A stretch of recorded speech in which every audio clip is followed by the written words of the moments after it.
The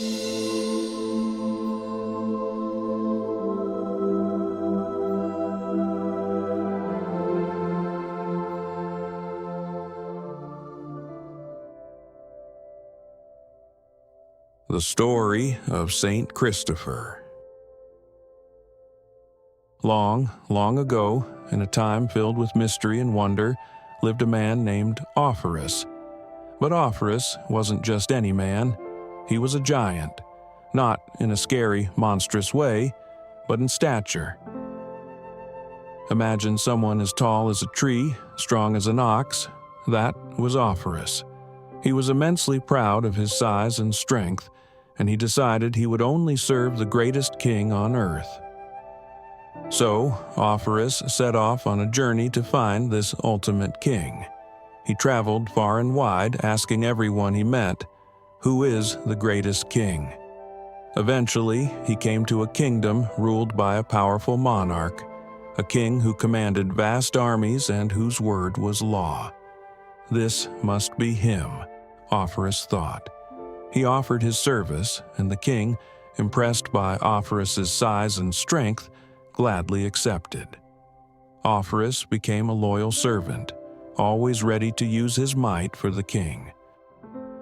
One day, a traveling minstrel sang a song for the king. In the song, the name of the devil was mentioned. Each time the minstrel uttered the devil's name, the king would make the sign of the cross, a gesture of protection against evil. Offerus, watching this, was puzzled. He asked the king, "Why do you do that whenever you hear the devil's name?" The king confessed, "Because I fear the devil. He is powerful and can harm us." Offerus was taken aback. Fear the devil? He wondered. If my king, the most powerful man I know, fears someone else, then surely that someone else, the devil, must be the greatest king. And so, true to his word, Offerus left the king's service and set out to find the devil.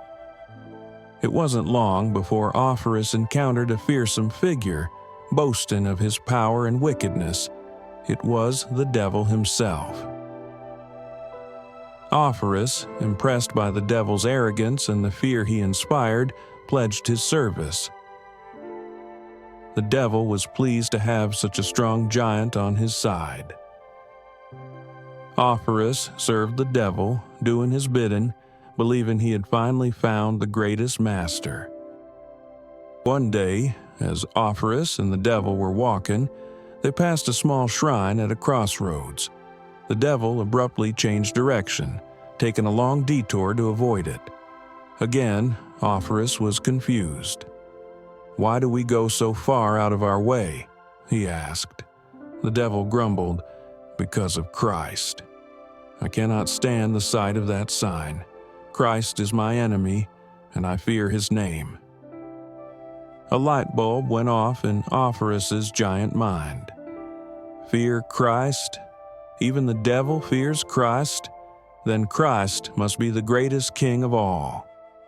Immediately, Offerus abandoned the devil, realizing he had been serving someone who was himself afraid. He knew what he had to do. He needed to find this Christ and offer his service to him. Offerus searched everywhere for Christ, but he didn't know where to find him. Lost and unsure, he came across a hermit, a wise old man living a simple life of prayer. Offerus told the hermit his story, his quest to serve the greatest king, Christ. The hermit listened patiently and then said, "Offerus, you can serve Christ by serving others. Christ is everywhere, in everyone, especially those in need." The hermit explained that many people needed help crossing a dangerous, fast-flowing river nearby. Because of his size and strength, Offerus could help them safely reach the other side. This, the hermit said, would be a service to Christ. Offerus, though he had imagined serving a king in grand battles, humbly accepted this task. From that day on, Offerus lived by the river, using his strength to carry people across. He became known as Christopher, which means Christ-bearer. One stormy night, a small child approached the riverbank, asking for help to cross. Christopher, despite the raging river and fierce winds, gently placed the child on his shoulders and began to wade into the water. But as he went further, the child seemed to grow heavier and heavier. The river raged, the wind howled, and the child's weight became an unbearable burden. Christopher struggled, feeling like he was carrying the weight of the whole world. Finally, exhausted but resolute, Christopher reached the other side. He gently set the child down and said, "Child, you weighed as if I had carried the whole world upon my shoulders. I could barely bear your weight." And the child replied, "You have carried more than the world, Christopher. You have carried him who created the world. I am Christ, your King, whom you are serving by serving others." And with that, the child vanished. From that day forward, St. Christopher understood. True greatness wasn't about size or strength, but about service and love.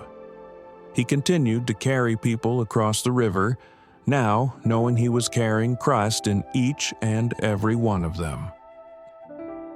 The story of St. Christopher reminds us that we don't need to be giants to serve God.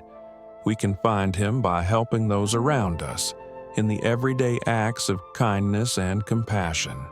And in serving others, we are truly serving the greatest King of all.